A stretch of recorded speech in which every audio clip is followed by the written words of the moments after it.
ನಮಗೆ ಜ್ವರ ಬಂದಾಗ ಸಪ್ಪೆ ಊಟ ತಿಂದು ತಿಂದು ಬೇಜಾರಾಗಿ ಏನಾದರೂ ಖಾರವನ್ನು ತಿನ್ನಬೇಕು ಅನಿಸುತ್ತದೆ. ಅದಕ್ಕೆ ನಮಗೆ ಮುದ್ದೆ ಹಾಗೂ ಗುಟ್ಕಾದ ಗೊಜ್ಜು ಮಾಡಿಕೊಡುತ್ತಾರೆ. ಅದನ್ನು ತಿಂದರೆ ಜ್ವರನೇ ಹೋಗೈತೇನೋ ಅನಿಸುತ್ತೆ. ಮಗಳಿಗೆ ಜ್ವರ ಬಂದಾಗ ತಾಯಿ ತನ್ನ ಪಕ್ಕದಲ್ಲೇ ಇದ್ದು ಎಷ್ಟೇ ಕೇರ್ ಮಾಡಿದರೂ ಮಗಳಿಗೆ ಅದು ಸಪ್ಪೆಯ ಊಟ ಥರನೇ ಇರುತ್ತೆ.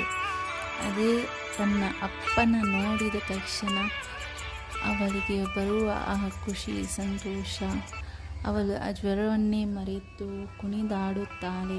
ಮಗಳಿಗೆ ತಾಯಿಗಿಂತ ಅಪ್ಪನ ಮೇಲೆಯೇ ಜಾಸ್ತಿ ಪ್ರೀತಿ ಅಲ್ಲವೇ? ನಿಮಗೆ ಈ ಮಾತುಗಳು ಸತ್ಯವಾದರೆ ಪ್ಲೀಸ್ ಒಂದು ಲೈಕ್ ಮಾಡಿ, ಕಮೆಂಟ್ ಮಾಡಿ ಹಾಗೂ ಸಬ್ಸ್ಕ್ರೈಬ್ ಮಾಡಿ.